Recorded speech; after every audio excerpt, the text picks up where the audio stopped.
this collection of songs is the first music that I've written by myself, which was a really big undertaking emotionally, and just I had to overcome a lot of self-doubt to do this record, and I did not at all consider like, what should it sound like?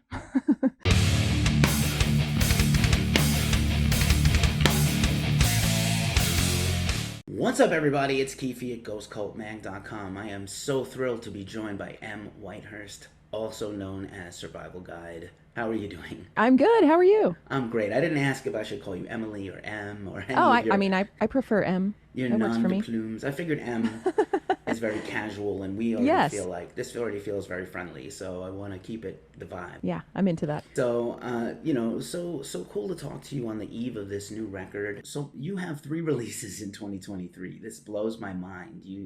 I know that you work all the time. You know, these are not tiny undertakings to do. You know, conceive, record, produce, put them out, do a vinyl, all the things. And obviously, I said this yesterday in another interview. Artists don't live in like suspended animation until it's time for a record. You're living your life in the meantime also. Yes. So let's talk about 2023 and then we can get into this record. Well, it's definitely been the whole last year, since it's October already now, has been super busy for me, since I recorded the new album last year at this time.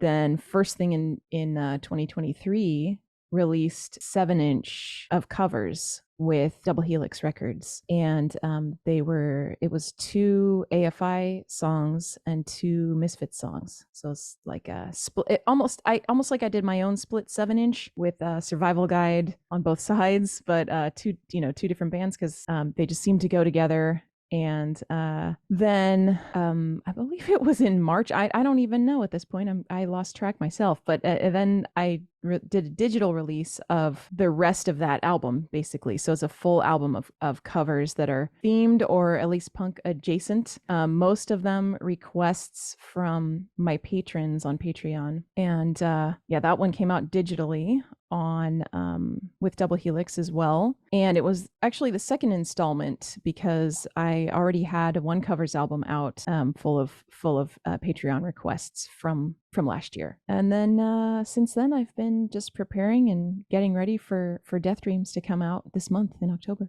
So much to unpack there, and thanks so much for that. First of all, yes, of course, AFI and Misfits go together. AFI has covered Misfits. Davey, volunteered to be the president club before anybody else.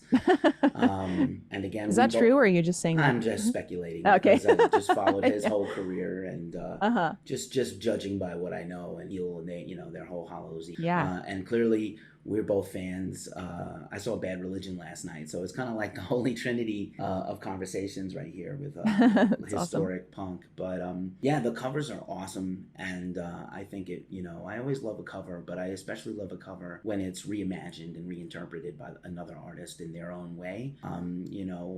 Anyone can do a straight up, but to make it your own, it's actually a skill. Appreciate and every band starts out as and then in terms of Double Helix, such a cool label, and so many cool artists, and we're actually interviewing another Double Helix coming up soon. My favorite band just signed to the label. Yeah, Testing the Details. Oh, so good. I just happened to stumble upon her live one day, opening for another band I was opening for.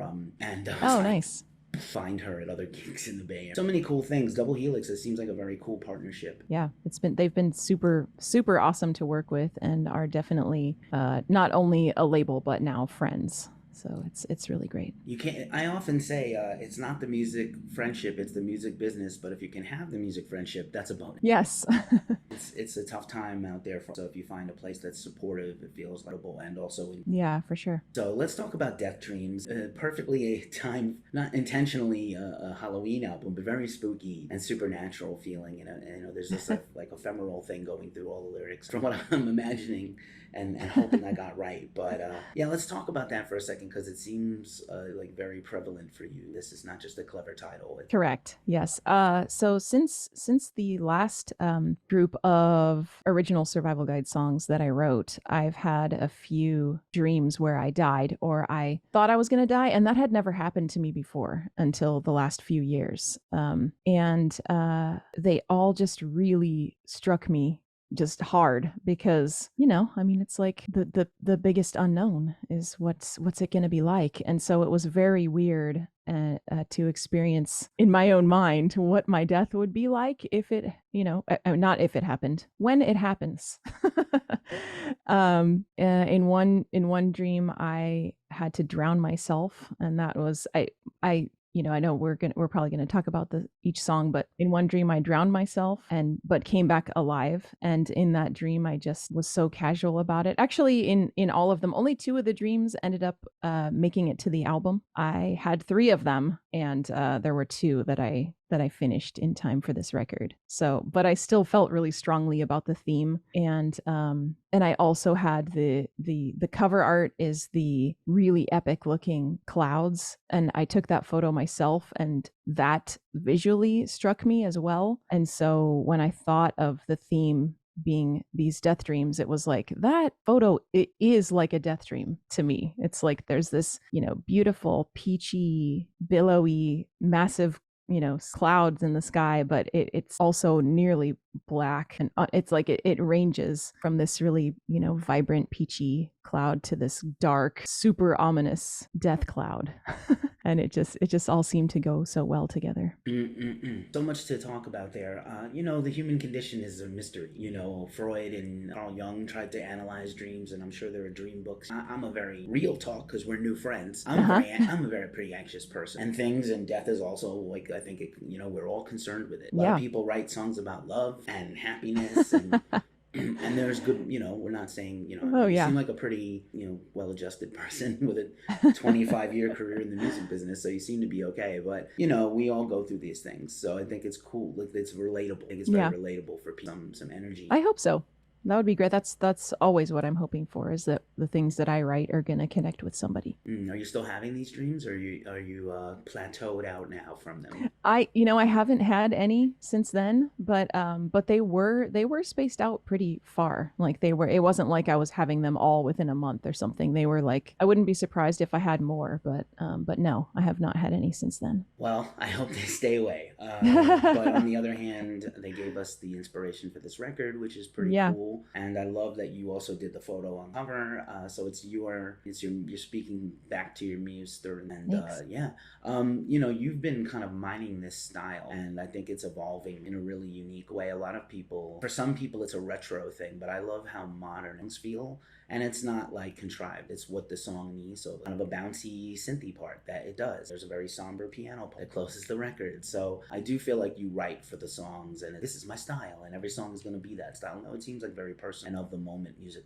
It definitely is very personal, because when I wrote this collection of songs is the first music that I've written by myself, which was a really big undertaking emotionally, and just I had to overcome a lot of self-doubt to do this record. And I did not at all consider, like, what should it sound like?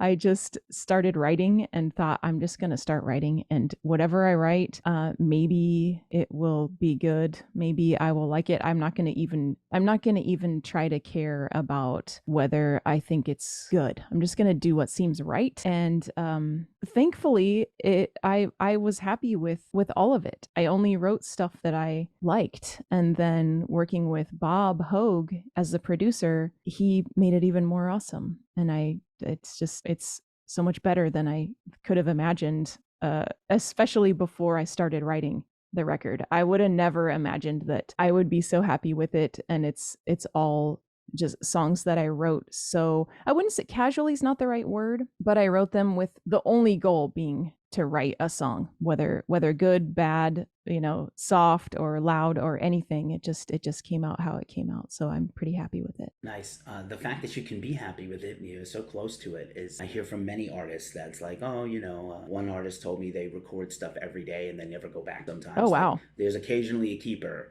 and then 365 days worth of multiple songs, and maybe like a few of them. Other artists are like, I don't edit anything. Every song you've ever heard is one I wrote. And as a former musician, that astounds me. So if you are pleased with that, probably a good sign. And I Yeah. am glad you mentioned Bob because I love the production. It's hard to Yeah. nail. I feel like it's hard to nail production sometimes when you have all these lush elements and layers going on, and that's the word I would describe a lot of this. Even when you mean to be, Mm-hmm. and bare is probably the word. And so I love the production, and obviously you know yourself and you know what sound you want to have rapport with a producer. I think is rare. Yeah. Yeah, I agree. I agree. I feel so fortunate that Bob and I were on the same page with the music because I had no idea what it was going to be like going into the studio with him, especially being in the studio by myself, being the only member of the band, I guess. It was like, okay, I'm in here with this guy and I hope he doesn't, listen to my songs and want to just change them all completely. And he did not. He just understood what I was going for completely. And he enhanced everything in such an awesome way. And in a lot of ways that he's very talented at producing. He did a lot of stuff that I never would have thought of is great because I'm not a producer and he is. So it was like the perfect situation. Nice. We love to hear that. And, of course, yeah, because you had this journey, I feel like your fans go with you, whatever you put out. They're willing to come with you on this journey where you take risks, you take left turns. Yeah. I think even the covers record probably surprised some people in a For sure. positive way, but, it seems like they're willing to go with you. So I think the Blood Perfume video proved that it's doing well on streaming and things. So I think people are receptive to whatever you put out in the universe. They're willing to at least give it a shot. Yes, I'm very thankful for I have a core group of people who are interested in my voice and what I do. So I am so grateful for them that they've stuck with me for all this time. Let's dive into the track by track on Okay. Deathdreams. We would love to hear it. Okay. So the album, of course, begins with Bad Little Seed. Yeah, it was a tough call between that one and Lady Neptune being a single. I really enjoy the energy of that as the first track on the record. I wrote this song class that I took because throughout this whole process I also needed to learn how to be able to demo myself. So before the covers project was also tied into this whole thing. But I did an online class that taught me how to use Ableton Live better than I already knew how to use it. And it was, writing a song was sort of secondary to learning how to use the program. And I ended up with this piece of music. And I feel really good that I was able to take it and turn it into a full song. And lyrically, this one it's kind of about the choices you make and whether the people in your life agree with those choices. And I've made a lot of unconventional life choices, so it just kind of goes over and around that subject. Duly noted. Who have? And, but you're right. You will get weird. Hey, I'm trying to be happy. Really? I have many notes for you. Okay, I didn't ask for notes, but that happened. The second track is Sour Sorrow. Try to say that 5 times fast. Sour Sorrow. Yeah. So Sour Sorrow is the first song that I wrote that ended up on the record. These are the only 11 songs that I've written. So this is the first song I wrote for the record. And it was for another class. I took a songwriting class and online to sort of kick off the whole process because I didn't know at this stage when I was writing this song, I didn't know if I could do it because I had never done it before. I always have written my own vocals and vocal melodies and lyrics, but and I've written pieces of music. Survival Guide started as a 2-piece, and but we would write the music together. I never would bring an entire song to a band. So being completely solo, I wasn't sure how it would go. I didn't know how to even begin. So I decided to take a class. And one of the assignments was obviously to write a song. So this was a dramatic breakup song. I mean, that's the gist of it. It's very, like, for me, it's very gut-wrenching. And musically, I don't even know why I went in this direction, but it's almost like got a 50s bass line to it. And in my mind, I kind of associated this song with an Adele song. Like if Survival Guy did Adele. And I think mainly that bridge is what I'm thinking of. It just gets real dramatic in the highest vocals of the song. I mean, I don't think anyone else would really listen to this and think, "Oh, this sounds like an Adele song." But somewhere inside of me, I'm like, this is kind of like Adele. Nice. I first of all, props to you for going, air quotes, going back school, because a lot of artists don't. You're very storied as an accomplished solo artist. I think it's, to me, it's as a journo, it's very impressive to see you, prep yourself through. That's number one. And then I take Thank notes, and I wrote "Nothing Compares to You" next to "Sour Sorrow" because I have Sinead on my mind. Mm-hmm. And very, very sad. This summer I had that literally nothing next to that. So yeah, I get the Adele vibe. I hope it was cathartic. I hope making it was cathartic. For sure. Also, I was gonna say, talking about like learning, it was like I came to this after becoming a solo project. I just kind of floundered for a while and played the songs that I had. I would play shows and just be like, I don't know what I'm doing. I don't know if this is fun. I don't really know where I'm going next with this. And I was just in a very weird place, musically, not musically, but sort of my relationship with. And I decided, taking that first class was basically the first commitment, because I was like, should I continue? I don't know. And then finally I was like, because I was like, well, I'm a singer. Now I'm here by myself. Like, am I gonna get a whole new band? Like, should I start something new? Should I get a full-time office job, or what am I doing? So had a very concrete, like, okay, I'm gonna do this. And to do this, I need to learn. I don't know what I'm doing if I'm doing this solo. So I have stuff to learn, and I still do have a lot to learn. But nicely said. Yeah, we all do. I get that. I hope you don't go get an office job, especially with this record. No, I feel a lot better about it all now. Now I'm like, yes, okay, I can do it. Yeah, corporate jobs completely suck. If you can do anything else in your life, do that.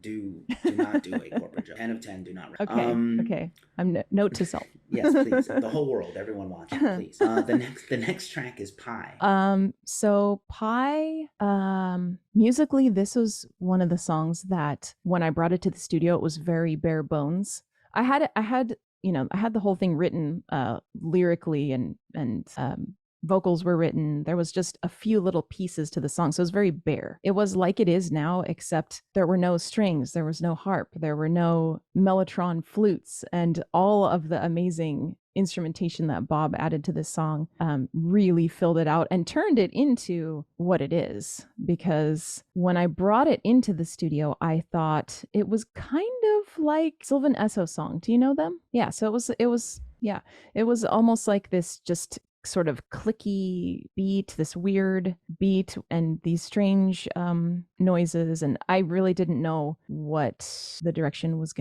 we were gonna do with it in the studio. And Bob sort of with his instrumentation sort of shaped it into this like almost 50s. It makes me think of something that would be playing like in the grocery store in the 50s if you were out shopping.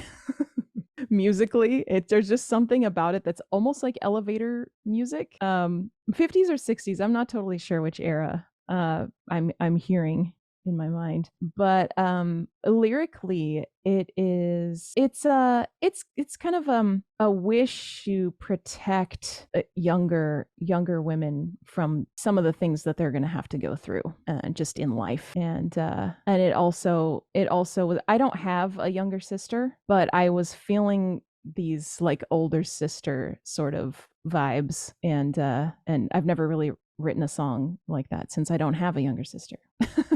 I was just kind of considering what it would be like. And it also was partially, I don't think I've said this on an interview yet, but it also was partially inspired by Buffy the Vampire Slayer. Have you watched that show? Like a lot.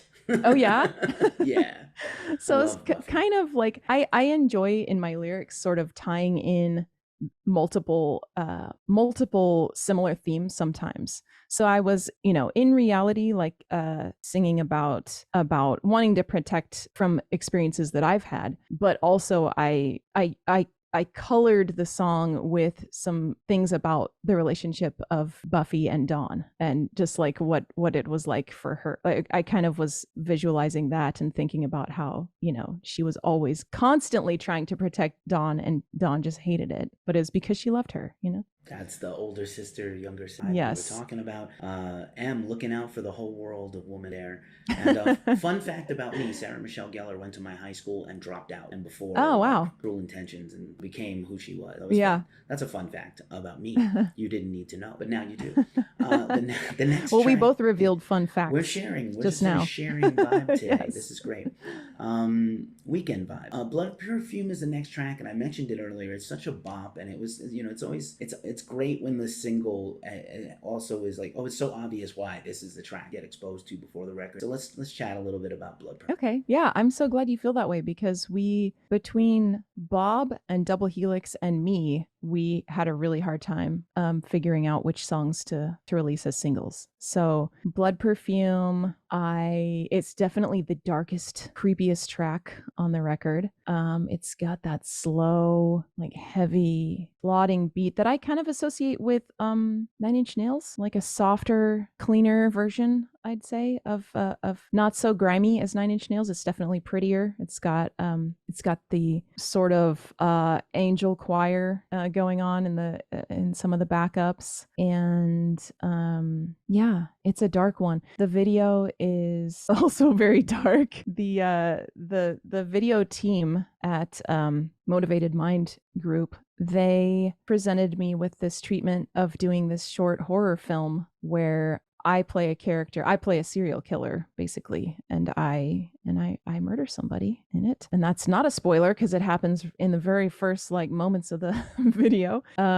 And that was what they felt inspired to create from the lyrics. They were feeling like it was more like a relationship type, like a you know, very manipulative relationship that I was describing, which is true. But I also was describing in the lyrics all the ways that we can be manipulated by things that we are attracted to, which includes like social media. Like that's a really big one, I feel like, because it's basically made keep us coming back and to get us addicted, and we feel like we need it. We feel like we need to pick up our phone and see it. And you know, there's so many other things in life that are like that for us as humans, including manipulative you know, unhealthy relationships where one person has the other person almost trapped. So it's, and I wrote it from the perspective of the manipulator, whether that's an entity or a person. It's like just kind of a very, like, it just, I felt like it would be more creepy and gross feeling if it was the manipulator describing, you know, how addicted you are to them or to whatever services they're offering. We are all little receptacles waiting for our dopamine pellet, you know, yes. our little fixes. I'm glad you brought up 9 Inch Nails because I feel like for sure, perhaps unintentionally, there's a wave of artists right now that I always hear your voice and your sound in. I don't think it's an homage or a copying. It may just be part and parcel of like when you absorb a whole genre of music to make your own. So there's a lot of stuff that I find that to me calls out, and whether it's from back in the day or now. So they're like, you know, I wouldn't put it past you to ever do something as, you know, sinister and heavy as a Boy Harsh, or, you know, I feel like Kanga, who's an artist, has some similar traits to you. You know, I'm not familiar. Step more into electronica, but like musically, choices, voices, and things. So just like I like hearing those, what I do. Yeah. Good stuff there though. Sharpshooter is the 5th track. Okay. Sharpshooter, while I was in the middle of writing this record, it was another interview that I did that made me realize this. I have always thought it would be so cool to be one of the artists who does a James Bond theme. And you know, I mean, I've not that I love all of those songs, but I feel like that would be like such a high honor to get offered to be the vocalist for one of those James Bond theme songs. And there's even there's a hint of that throughout Survival Guide in a way. Like some of the older songs are kind of like, oh, this could be sort of a Bond theme type thing. And I just love that style. And I it was in the back of my mind, like, what do you call it? Like a super goal. That's not the right term. There's a term for it. Like a bucket list. Like, no, it's not a bucket list. You can't just do that. But it would just be an amazing thing to experience, to get to do that. And then I thought, well, I'm writing an album. I'll just write my own Bond theme. So I did that with Sharpshooter, and lyrically, so this is another sort of combo subject matter where I had this feeling that I always have, and I still have it.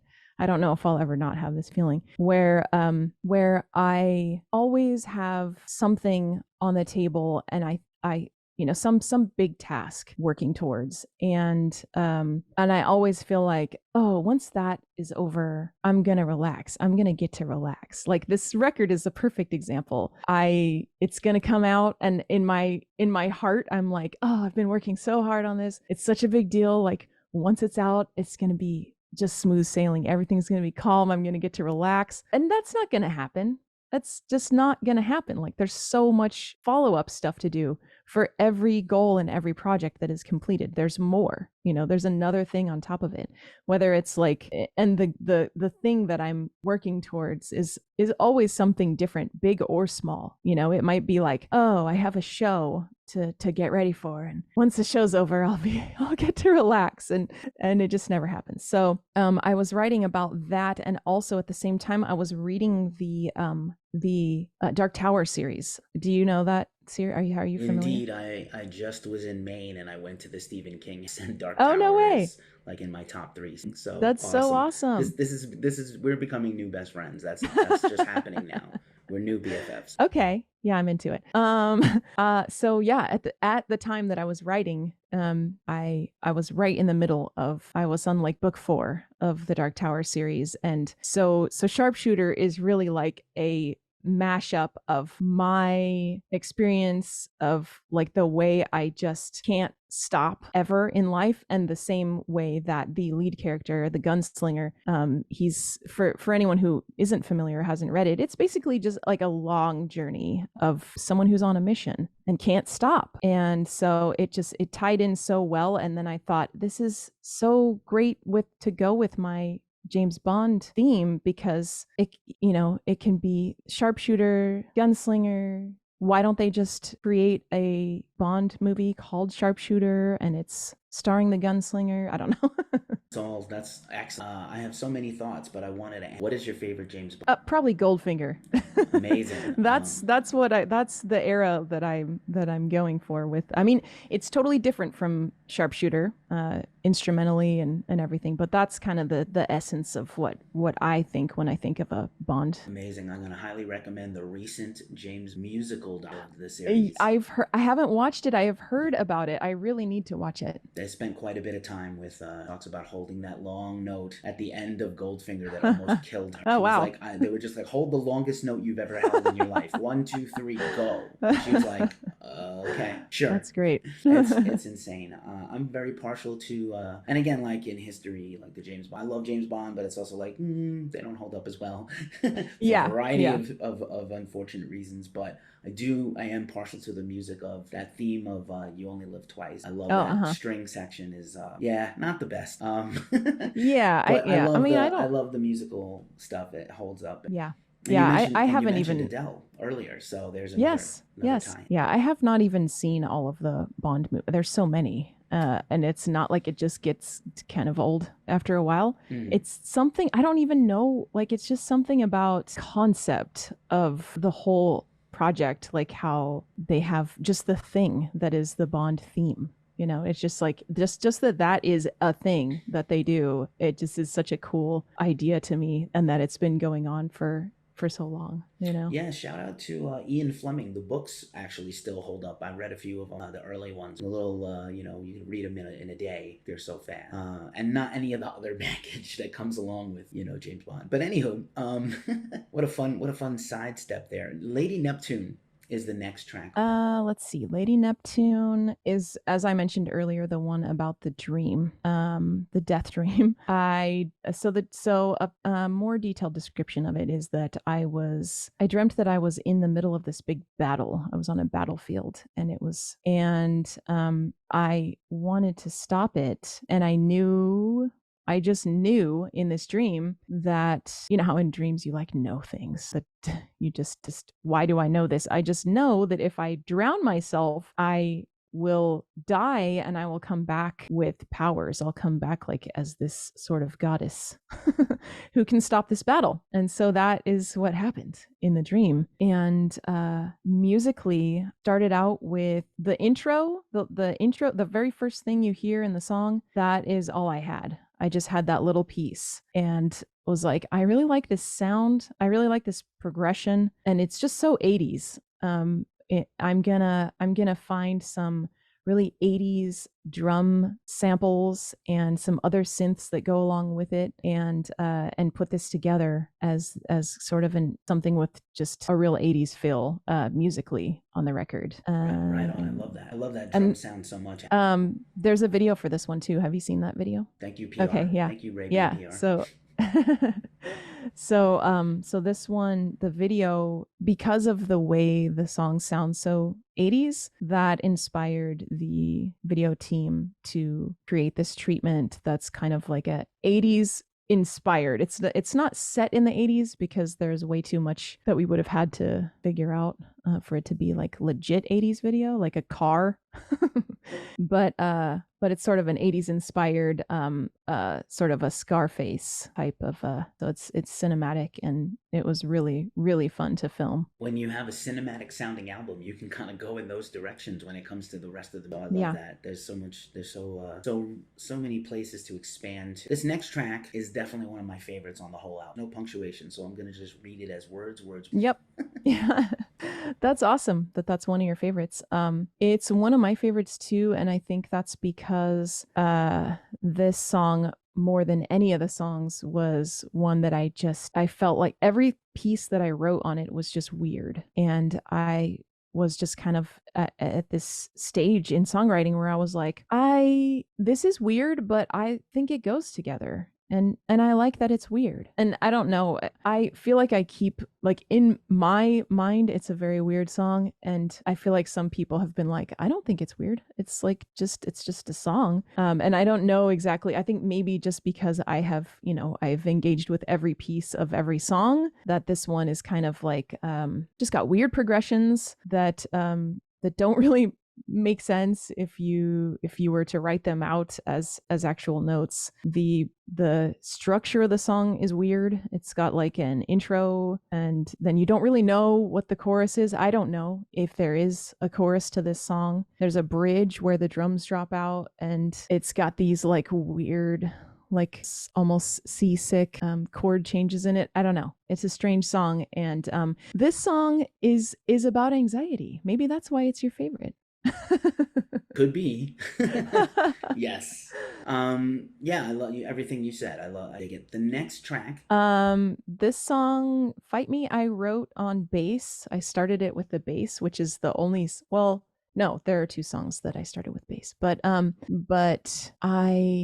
this is the only song I started with bass. Sorry, I'm like not even, there's too many songs going on. For this song, I felt really inspired by my old bass player from the Action Design, and he was also in Tsunami Bomb at the end, Matty Dirtbike. He is a really great bass player, and I was, starting a new song, felt like, hey, I should try starting one with bass and just see what happens with it. And what would Matty Dirtbike do? And it's, he's a very talented bass player, so I don't even think this is what he would do, but this was like to the best of my abilities as a bass player, having his style in mind. And it was another song that was very sparse when I brought it to the studio. I think it maybe was just bass and vocals actually when I brought it in. So it was really, Bob and I filled it out together, and that I think gave it its sort of unique, like I didn't really know that it would remain a bass guitar heavy, and there's hardly any guitar. Actually, no, I did bring the guitar too. I'm trying to remember what the demo is like. It's really fun to hear the demos versus the versus the final product. But yeah, it's got like the most simple guitar part on it ever, and it's lyrically, it is basically about how not competitive of a person I am just in life, and I never really have been. And I don't get into heated, discussions about politics, or like when people get so team mentality, I'm just like, I don't understand anymore. Like I don't, let's just agree that both football teams are really good, So that might be hard for you as a new resident. Like you might have a problem there, but I get that. If you have no further, oh, thank you. Don't Feel Bad is the next. So that's the other one that has the other one that I played bass on the record. And that one was written for a stream. Like I was invited to do this Twitch stream that was a sort of a songwriters in the round type thing. And I did not realize when I agreed to be a guest on this Twitch stream that it was a songwriting, not just a songwriter stream, but it was a songwriting stream where the objective was to write a song specifically for the stream and play it for the first time on the stream. So I kind of panicked because I was like, I can't write a song that fast. Like it was a few weeks away. And so I happened to have this little piece of melody in mind, which was basically the chorus. And I thought of it as the melody of it is very pop punk. And I had debated whether that would even be a Survival Guide song, because I'm not, Survival Guide is not pop punk. I don't have a band. So that's just not that's not an avenue that I'm going down right now. So I decided, well, I'll just write it for this thing. I'll just write it. I'll just pick up the bass and I'll write a simple bass line, and I'll fill this out and turn it into a full song. And the theme, so this stream is a regular thing, and they have a prompt, and the prompt for it was second chances, and that's all that second chances, however you interpret that. So I wrote the song about when you give a person in your life too many chances. Like sometimes it's just like, a person burns you over and over again, and it's not necessarily like a romantic relationship. It's like friends or family, and you're just like, okay, you know what, I'm I'm over this. Like I'm over it. And yeah, so I went beyond second chances into too many chances, and that is what we got with Don't Feel Bad. Getting put on the spot sometimes might be just the thing. Yeah. And try to apply that creative. My confession time, my favorite track, and I may or may not have listened to it on. So Stay Dead is the next to last track. I love this like gothy, churchy vibe that so yes.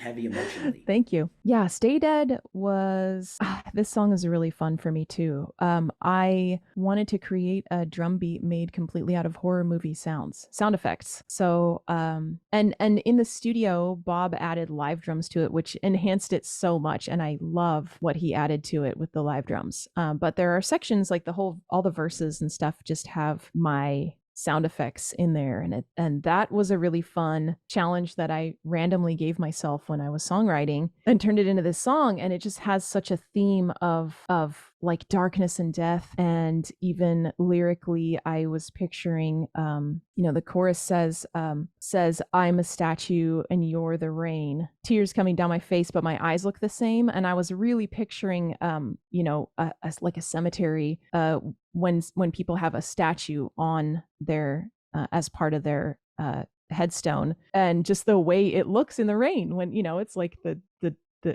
the statue is crying, but not really, because their face is still very stoic. And lyrically, it's about the moment when you realize that someone is manipulating you, and once you have realized it, then they can't anymore, and then you're that statue. You're like, I may look like I'm crying, but I'm not. I am a statue, and you can't hurt me now. I love that expression. And then from this final song, this transition from Stay Dead to is very startling, I think, for the listener in the best way. It sounds like a very, very powerful end. Oh, awesome. Thank you. So I'll Picture You is the other song that was a death dream, in which I thought I was going to die. In this dream, I did not end up dying, but I was so sure I was going to die. As I was like, I'm going to die, the one thing that I thought to myself was, I'm picturing my husband's face. So it's like a survival guide. It's like it's like as close to a love song as I could get, because I'm just drawn to writing songs about things that are dark, and things that affect me in a dark way, as opposed to a happy true love type of way. So this song is really, it's like a very dark love song for me. And it's basically, I brought it to the studio as a piano song, and it was so striking, I guess, in its emotion, that Bob and I decided to leave it as a piano song and leave it sounding as somber as it is. And I'm trying to think what else about this song. Yeah, it's definitely the most emotional one for me on the record. Well, I think for the listener too. I think it ends on a very poignant purpose, and it's a cool choice to end on basically about you could go out with it. Definitely put, here's the end of the record. It was a tough choice, because I really actually did not want to do that at first. I thought, everyone's going to expect the piano if there's a piano ballad, it's going to be the last song on the record. Like, there's something about having the softest song as the last song to kind of close the record. At least that's what I was thinking initially. And then it was like, well, where else can it go? Like, it would be too shocking for something to come on after it. So yeah, as a group, we decided that it would be best. Even though I was initially like really anti doing that, I was like, no, I want it to shock people. But then I was like, no, actually, I don't want people to be feeling, at least if I were listening to the record, since I wrote the song, I think after that song, I would feel really weird if it, suddenly went into like Lady Neptune or something. Thanks for sharing all that. It can't be easy, and I appreciate you going all these tracks with us. Not the easiest thing to get question posed to you. Playing each track, you made it sound very easy. Oh, good. I'm about to give you back the rest of your weekend, but I do have one final question, and I always like to end with a wildcard question if I can. Sure. And so for you, my wildcard question is, we're already in such a spooky vibe with this record. What is your favorite spooky season movie? That is a really tough question. And yeah, that's a really tough. I don't really have one that I revisit a lot, because there's so many good ones. But I'm gonna give you two. I feel like, as far as horror movies go, that The Shining just cannot be beat. It's just so, everything about it, the music, the color, the way that it's shot, the story of it. I have read the book too, and it is different. But the movie is so, like, just the feel of it is so timelessly terrifying.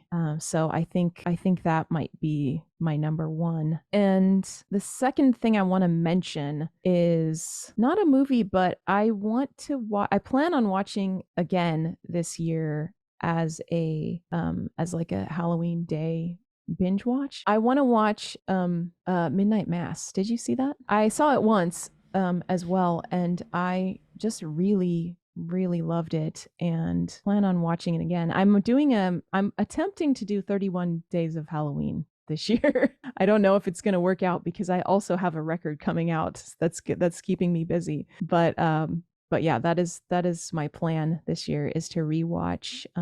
Nice. I already failed at travel, but I'm gonna try to catch Oh, up yeah, tomorrow. catching up is fine too. Yeah, it's fine. That works. It's not an advent. There's no penalty Right. if you miss one. Although vlog yourself. That's fine. My new best friend, M. Whitehurst of Survival Guide. Thank you so much for hanging out with us. This has been amazing. I really appreciate you. This record's great. Double Helix Records. Thank you so much for everything. Great hanging out with you. The October 19th. Oh, sorry, 19th. Yikes. Yeah. Edit that out, editor. October 19th is the record release, and we're all looking forward to it. Thank you so much. Yeah, thanks for having me.